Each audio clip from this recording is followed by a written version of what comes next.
was because I knew nothing when I got started. Right? I mean, you have to remember, I was 19 years old when I started Facebook, right? So, I mean, probably like the same age or younger than most of you guys. I think you would be young for this audience, actually. And I knew nothing about business at all, right? And I didn't even think that I was starting a company. I actually remember when I first came out here for the summer with Dustin because we wanted to learn from Silicon Valley companies. I remember driving up the 101 and seeing all these great companies and thinking to myself, oh wow, these are such amazing companies. Maybe one day I'll start a company. And I'd already started Facebook, right? And it like hadn't occurred to me that was actually, so.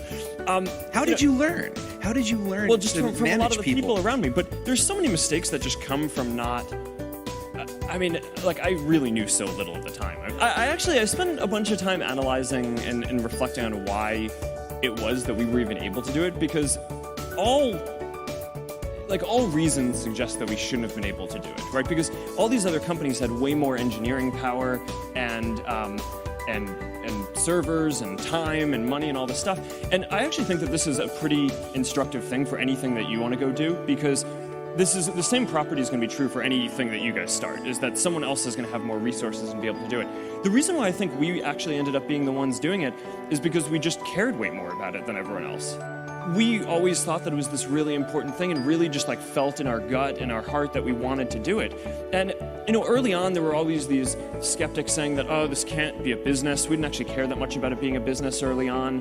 But a lot of the reason why bigger companies didn't invest in it was because it wasn't clear that there was a model that would work for it. It seemed like a bad idea. Yeah, and I actually think that that's true for a lot of the best ideas, right? Is that it's not that someone else can't do it, they actually can, and the odds are stacked against you, but I think often that belief in the fact that you just care so much about what you're doing is the only thing that kind of drives you to do it. And, to be honest, that kind of drives me to this day. I mean, one of the big emphasis points for the company right now is internet.org. And, for a while we had this rallying cry of, can we connect 1 billion people?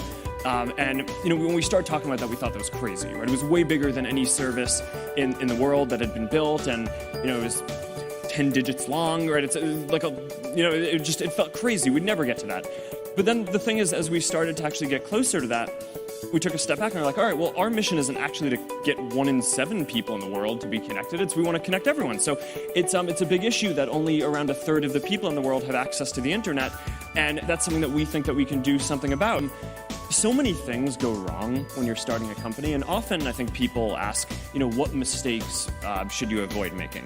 And, my answer to that question is don't even bother trying to avoid mistakes, because you're going to make tons of mistakes, right? And the important thing is actually learning quickly from whatever mistakes you make and not giving up. Right, and I mean, there are things every single year of Facebook's existence that could have killed us or made it so that it just seemed like moving forward and making a lot of progress just seemed intractable. But you just kind of bounce back and you learn, and nothing is impossible. You just have to kind of keep running through the walls.